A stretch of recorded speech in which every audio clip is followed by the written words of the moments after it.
वज़ीर आज़म शहबाज शरीफ का दौरा अज़रबैजान बाकू में यौम फ़तह की तकरीब में शिरकत। वज़ीर आज़म का शानदार इस्तकबाल, दोनों मुल्कों के कौमी तराने बजाए गए। अज़रबैजान के सदर इल्हाम अलियूफ का खिताब, कहा वज़ीर आज़म शहबाज शरीफ की अज़रबैजान से इज़हार यकजहती पर मशकूर हूँ।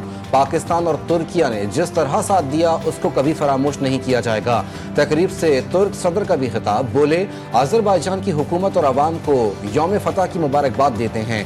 वज़ीर आज़म शहबाज शरीफ की यौम फ़तह की तकरीब में शिरकत पर खुशी हुई।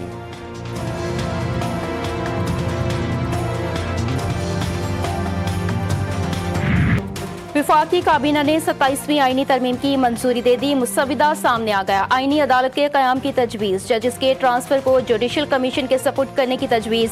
हाई कोर्ट के चीफ जस्टिस भी ट्रांसफर के अमल का हिस्सा होंगे। वज़ीर कानून आज़म नज़ीर तारड़ ने आईनी तरमीम बिल सेनेट में पेश कर दिया। बिल कायमा कमेटी बराए कानून और इंसाफ के सपुर्द। विफाकी वज़ीर कानून कहते हैं संजीदा मामला है, कमेटी में गौर होगा। बैरिस्टर अली जफर बोले अपोजिशन लीडर की नशिस्त खाली है, लगता है हुकूमत को बिल पास करवाने की जल्दी है। मुसविदे को पढ़े बगैर बहस नहीं कर सकते। सेनेट इजलास के दौरान अपोजिशन अरकान का शोर शराबा।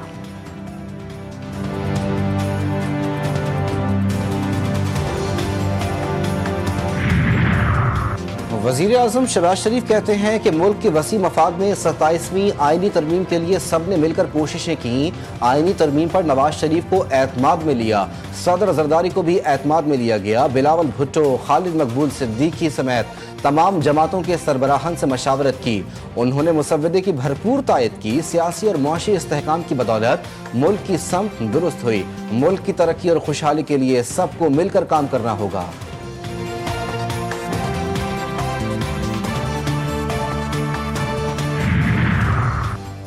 आर्टिकल 243 में तरमीम, chairman joint chiefs of staff committee का ओहदा खत्म। आर्मी चीफ को चीफ ऑफ डिफेंस फोर्सेस का इजाफी ओहदा दिया गया।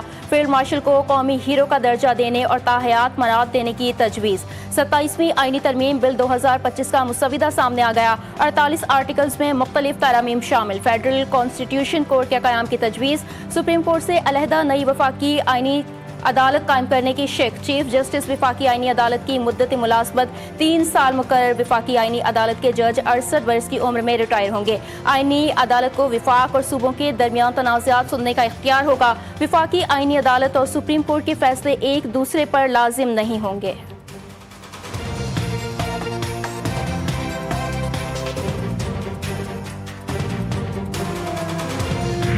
हमने माजी में बहुत सारे सबक सीखे हैं और जो कुछ ओहदे हैं जो कि पहले आर्मी एक्ट में थे लेकिन 73 के आइन के वक्त उनका जिक्र नहीं हो सका, जिसमें एक ओहदा फील्ड मार्शल का है।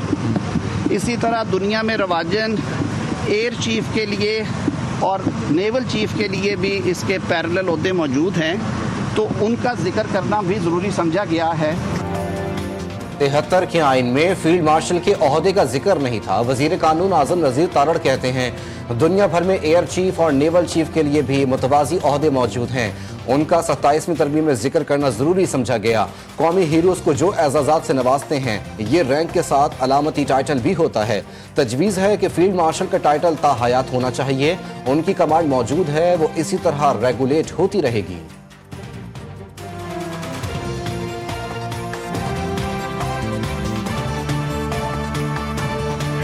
आपका आइन कहता है कि सूबे के जो NFC कम नहीं हो सकता, उसका तहफ़्फ़ुज़ पाकिस्तान पीपल्स पार्टी करेंगे। तो जब तक हम इस पार्लियामान में हैं और या वो कहीं और से 2/3 का बंदोबस्त कर ले, पीपल्स पार्टी उस आइनी तरमीम की तजवीज़ के साथ देने के लिए तैयार नहीं है।